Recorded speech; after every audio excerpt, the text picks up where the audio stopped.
Você sabe o que significa o nosso conhecido ponto britânico?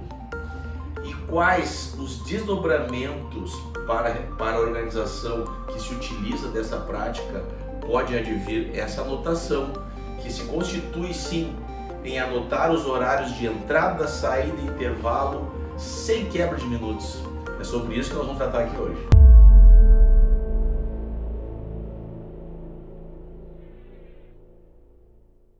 Como nós falamos anteriormente, o ponto britânico é aquele ponto que é anotado com horários cheios, sem nenhuma quebra de minuto.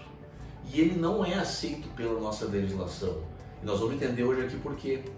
E vamos exemplificar essa situação através de um julgado do Tribunal Superior do Trabalho que condenou uma empresa ao pagamento de horas extras em razão de que os pontos de horário apresentados na sua defesa não apresentavam quebra de minutos.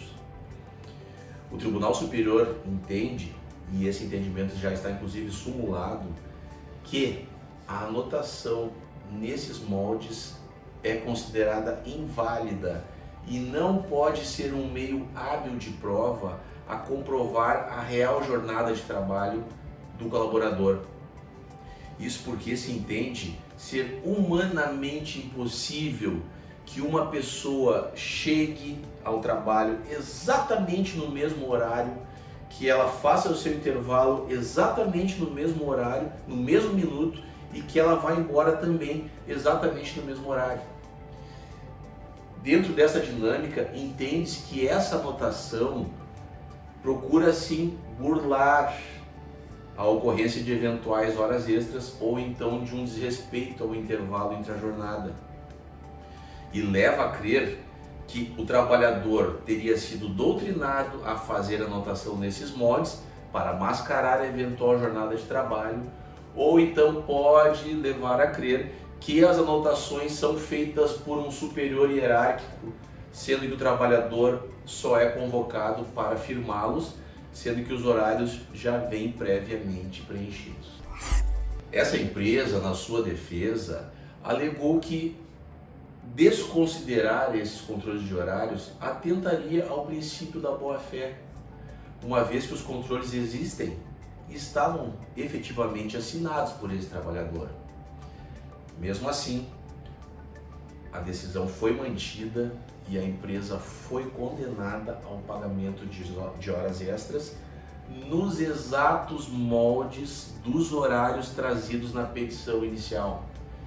Veja bem que, além de invalidar a jornada do trabalhador, a prática do ponto britânico, ela ainda gera uma presunção de veracidade da jornada de trabalho que o colaborador noticiou na sua petição inicial.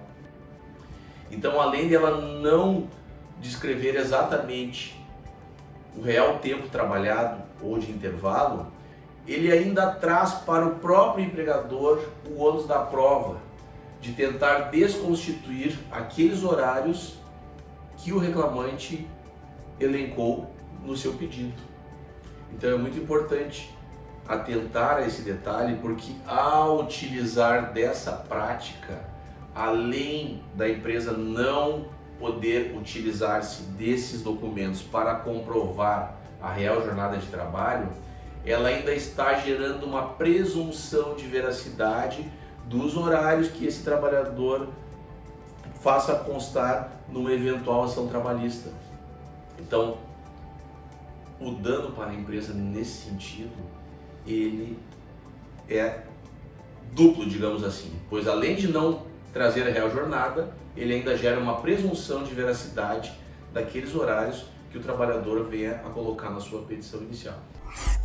E essa prática foi tão rechaçada pelos nossos tribunais, pela legislação brasileira, que esse entendimento foi inclusive sumulado através da súmula 338 do TST, que considera inválidos de pleno direito toda e qualquer anotação de cartão ponto sem a quebra de minutos.